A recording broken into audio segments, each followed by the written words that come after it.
Nous voici arrivés à Vouvray-sur-Loire, comme prévu au moulin du Poussé. J'ai le plaisir de vous présenter les gérants du moulin. Bonjour André.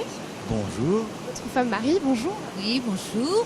On est au cœur du moulin qui est juste derrière nous. Il a quel âge déjà ce moulin André? Bien, on n'a pas la date exacte, mais on sait qu'au 16e 1527, il est vendu. Donc s'il est vendu, c'est qu'il existait bien avant. Donc il serait 13e, 14e. Quand même, il a un peu de vécu. Voilà, donc bien sûr c'est une longue histoire et pendant longtemps il a appartenu, enfin à partir de 1527, à une abbaye de cisterciennes qui était installée à 2 km d'ici, jusqu'à la Révolution. Aujourd'hui vous avez fondé une association, c'est l'assaut du moulin d'ailleurs. Oui, qui s'appelle le Moulin à Images. Nous sommes plus de 200 dans l'association à l'heure actuelle, donc c'est une association qui fonctionne bien. Mais c'est un décor tellement superbe et une ambiance tellement agréable que les gens qui mettent les pieds ici n'en partent plus. Je peux bien vous croire. Alors aujourd'hui, au menu, on a prévu d'aller voir le musée du cinéma. Vous êtes un amoureux du cinéma, c'était votre métier d'ailleurs, André. Oui, j'ai commencé à 10 ans à avoir mon premier projecteur et puis j'ai eu sûrement le virus. On m'a inoculé le virus et je pense que ça ne m'a jamais quitté, je le tiens encore et on ne peut pas le soigner. Bonne maladie. Aujourd'hui, vous en avez fait donc un musée et puis il y a une exposition aussi de l'aquarelle, il me semble, Marie. Entre autres, voilà, et cette fois-ci, ce sont 3 artistes résidents en Sarthe qui présentent leurs œuvres. Donc il y a une aquarelliste qui est Micheline Barré-Vaury, une céramiste, Cathy Avoie-Rousseau, et Maë, qui, elle, propose des pâtes de verre, puisqu'elle est maître verrier, mais également des bijoux, et puis des sculptures. Vous verrez tout à l'heure, c'est un très beau travail. Vous avez le programme, alors on y va? On y va. C'est parti, allez. Alors, nous voilà arrivés dans la salle d'exposition, Marie. Voilà, la galerie qui donc accueille des artistes depuis une dizaine d'années.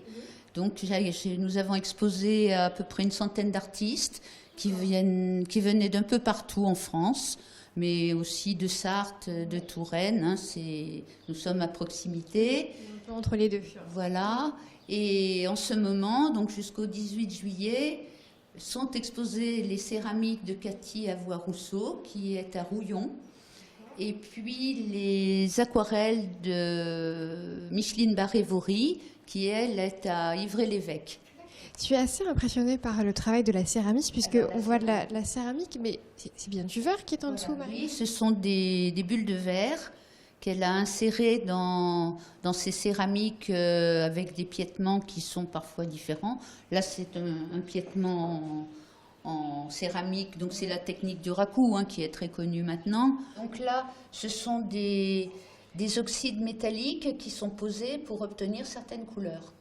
D'accord. Est-ce qu'il y a des... Pardon. Non, je vous en prie, je me demandais si on peut utiliser après ce genre de choses pour... Il y a une utilité derrière?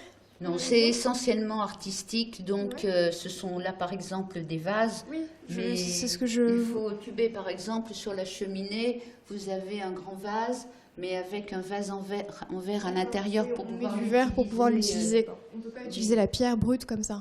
Vous pouvez essayer, mais bon, ça reste un peu poreux, donc il vaut mieux éviter. C'est vraiment artistique essentiellement. Je vois aussi beaucoup de bijoux, on en parlait un peu avec le travail du plexiglas. De Maë qui est à Ruaudin, et qui a un itinéraire très intéressant puisqu'elle a commencé par des études aux Beaux-Arts d'Amsterdam et ensuite elle est venue en France où elle a travaillé chez Daume, donc qui est un maître verrier très connu à Nancy. Et elle est devenue maître verrier, mais elle travaille de multiples choses. Donc elle fait réaliser des bijoux en plexiglas. Voilà, j'en porte un d'ailleurs. Oui, j'avais remarqué le vôtre. C'est léger? C'est très léger, c'est très agréable à porter. Et voilà, donc après, ce sont des formes. Elle est très inventive et donc ce sont des formes. Après, on est attiré ou pas. Elle a aussi d'autres choses. Donc il y a des colliers, des broches, etc. Des tours d'oreilles, qui sont un peu sa spécialité, des ornements d'oreilles. Donc on porte un seul ornement d'oreille à une oreille, voilà, voilà, et qui est plaqué sur la joue. Donc c'est très facile à porter, que ce soit pour des soirées un petit peu chic ou même tous les jours avec un jean ou une Très joli en tout cas. Voilà. Et puis... Vous voulez nous montrer en particulier une autre œuvre pour finir? Oui, la pâte de verre, non, c'est ça? Voilà. Donc, c'est beau, je me suis tiens. Oh, pardon. Une sculpture, voilà, de très grand format, mais très, très fine et élégante. Et la particularité de Mahé, c'est que il y a un recto verso. Ah. Voilà. D'accord. C'est quelle matière, ça, Marie? Alors là, c'est un coquillage avec une terre cuite et puis tous les filaments qu'elle travaille avec beaucoup de dextérité. C'est un fil de cuivre. Et les pattes de verre. Les pattes de verre, oui, juste en bas. Les petites roses toutes simples. La vague, qui est une très belle pièce, et ce vase également. D'accord. Et puis, tout à fait en bas, un bronze et pattes de verre. C'est une araignée, donc il ne faut pas avoir peur des araignées. Ah, bon bah... Là, on est plus dans le contemporain. D'accord. C'est très joli en tout cas.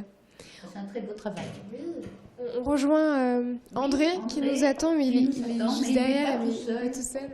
Comment s'appelle Voilà. Comment s'appelle le perroquet? Ce charmant Guinness. Guinness. Mais qu'on peut appeler Coco aussi. Coco? Oui, il répond également. Je peux aller le voir? Vous pensez qu'il va m'apprécier? Ne tendez pas la main, de micro non plus. D'accord. Bon, moi je serai prête. Il va peut-être vous dire quelque chose. Je vais lui faire un sourire, peut-être que ça va passer. Bonjour. Salut Guinness. Voilà. Oui, Ça a l'air il d'aller. dit quelque chose. Il a peur. Non, Il aime pas trop. J'ai un peu... Je ne sais oui. pas ce que c'est. On va au musée du cinéma? En On va au face? musée du cinéma. Allez, c'est parti, on y va. On est arrivé dans votre côté à vous, André. Un autre monde, mais un peu identique, puisqu'on retrouve la roue, les bobines, C'est et un- puis le bruit de la roue à eau, on la retrouve un petit peu dans les cabines de projection. C'est un autre art, c'est le vôtre, c'est le cinéma. Voilà, Vous travaillez J'ai auparavant. eu la chance de travailler dans ce milieu du cinéma et la chance de travailler avec les plus grands. J'ai eu la chance de travailler avec Carnet, Marcel Carnet, René Clément, Kayat, Schoendorfer, Godard, Buñuel, Jerry Lewis, Sergio Leone, voilà quelques noms. Quelques grands noms. Maïk Delon, et entre autres. Quel était votre métier Moi, j'étais premier assistant opérateur, c'est-à-dire responsable du fonctionnement des caméras. Il faut que ça fonctionne quand on est en plein Sahara à 40 degrés ou par moins 35. Faut que ça fonctionne. Faut que ça fonctionne. Coûte que coûte. Voilà, puis la partie lors du tournage, c'est la mise au point des images. C'est-à-dire que responsable de la mise au point, il n'y a pas de mise au point automatique sur les caméras. Tout se fait manuellement en fonction du déplacement des caméras et en fonction du déplacement des acteurs, bien évidemment. Toi aussi, tu D'accord, racontes ta vie. Guinness. Il raconte sa vie. Il aime bien parler aussi. Il a un peu peur du micro, mais il aimerait s'exprimer pourtant. Ouais. Autour de nous, il y a beaucoup de caméras, de projecteurs aussi. Moi, j'ai eu mon premier projecteur à l'âge de 10 ans. Et ça ne m'a pas quitté, quoi. Donc, Vous pouvez nous maintenant, montrer des il peut y en modèles avoir, je sais pas, 70 projecteurs, plus les caméras. Voilà. Donc, du plus vieux projecteur, 1912, projecteur il est de où salon, jusqu'à des projecteurs qui ont simplement une quinzaine d'années, des prototypes américains.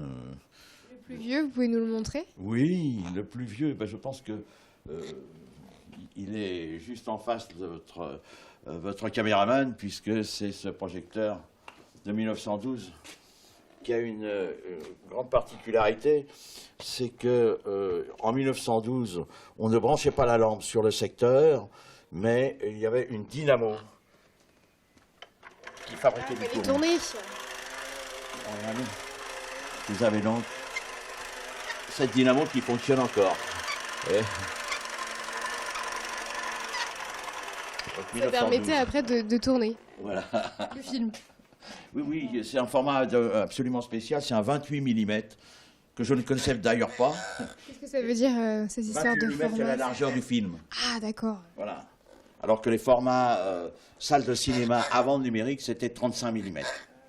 C'est encore plus précis. Encore plus large. Ce qui m'a aussi particulièrement marqué quand on est arrivé tout à l'heure, c'est cette machine pour les dessins animés. Voilà, vous avez une machine, enfin, ce qu'on appelle un banc-titre. Un banc-titre qui sert à filmer des dessins animés. Donc vous avez... Je vous suis parce que je crois que Guinness, il aime pas le micro. Voilà, vous voyez, vous avez... On filme 24 dessins et on a 1 seconde de projection. Vous voyez, les dessins sont différents. D'accord. Donc il fallait faire chaque dessin On à peut la main. faire chaque dessin à la main et ensuite on les photographie un par un. Ah oui, c'est un sacré Et vous boulot avez avant le la numérique. caméra en haut qui photographie. D'accord. Voilà. Et quand vous avez fait 24 images, vous avez 1 seconde de projection. Donc, vous voyez la Une seconde, longueur, oui.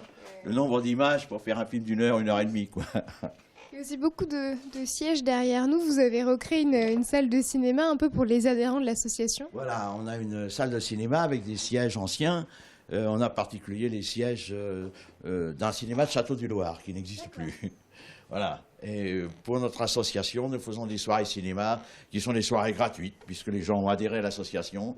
Eh bien, on leur fait des soirées de cinéma gratuites, où on sort bien évidemment à l'entracte les Esquimaux. C'est vrai? Voilà. Eh oui, oui, oui. Les Esquimaux sont gratuits. D'ailleurs, il n'y a même pas à payer ces Esquimaux, vous vous servez. C'est compris. Il y a un gros projecteur encore là-bas, même ici. En fait, Ah il y a oui, tellement de vous avez choses à un voir projecteur chez vous, assez André. étonnant. Oula. Je vais faire tomber vos Il sièges. y a très peu de salles Comment? équipées, très peu de salles équipées avec ce système de projecteur.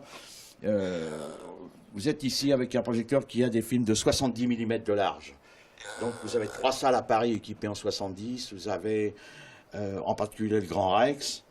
Et vous avez également le Futuroscope de Poitiers et chez Disney aussi où vous pouvez Les voir grands noms. ce style de projecteur. Vous voyez, c'est un projecteur qui est absolument impressionnant par sa largeur de film. Donc plus l'image est large, plus vous avez de nombre de grains, plus vous avez de pixels. On n'appelle pas les pixels chez nous, mais enfin c'est... Donc plus l'image est définie, plus l'image est de C'est qualité. précis, oui, d'accord. Et comme on n'est pas trop mesquin ici au Moulin, eh bien on a 2 projecteurs de 70 mm.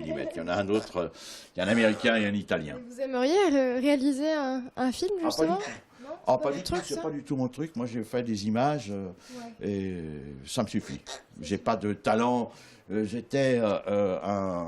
suis pas un artiste. Hein, mais par contre, j'étais un très bon technicien. On m'a dit, une fois, un opérateur m'a dit, tu es l'un des 3 grands pointeurs sur la place de Paris. C'est un beau compliment, ça. Voilà, c'est une belle référence. Et mon ami Coutard, qui est l'opérateur qui a créé la Nouvelle Vague, avec lequel j'ai travaillé pendant plus de 20 ans, a écrit un bouquin sur sa vie. Et, Il vous a cité? Pardon? Il vous a cité? Non seulement il m'a cité, mais il m'a encensé, disons. Bien recommandé. Oui. D'accord. Il m'a dit qu'il était ravi de travailler avec qu'il était heureux d'être chef opérateur et d'avoir un assistant comme j'étais. Eh ben, c'est une belle reconnaissance Ouais, pour c'est vous. une très, très belle reconnaissance. Il vous félicite, Guinness. Oui, Guinness, il est tout content aussi. Il n'est pas rassuré avec ce micro. Merci beaucoup en tout cas, André. Je vous propose qu'on retrouve Marie. Elle doit être à l'extérieur pour Ouais, on va aller que l'on retrouver se quitte Marie. et qu'on se dise au revoir. Bon, finalement, on a décidé de se quitter sur la terrasse. Ici, André, merci beaucoup pour votre accueil. Merci à vous d'être venu nous voir. Et puis on espère qu'on aura, grâce à vous, plein de visiteurs. J'espère aussi. C'est quand même un lieu magique. Un très très bel endroit. Merci également à vous, Marie, pour votre accueil. Mylène, merci d'être venue nous voir. Et puis, le moulin est ouvert les week-ends, les samedis, dimanches et à partir de juillet le lundi, donc de 14h30 à 18h. Et si on veut nous joindre, c'est au 02 43 46 90 24. C'est précis, c'est bien noté. À Couémont, juste avant, à Vouvray-sur-Loire. À 3 km de Château-du-Loir. C'est bien noté. Merci à vous deux. Salut Guinness. Et puis à très bientôt. Merci encore. Allez, nous on reprend la route direction Vibray. Maintenant, vous allez assister à une course de voiture à pédalo. On repart sur les choses qui roulent. C'est parti.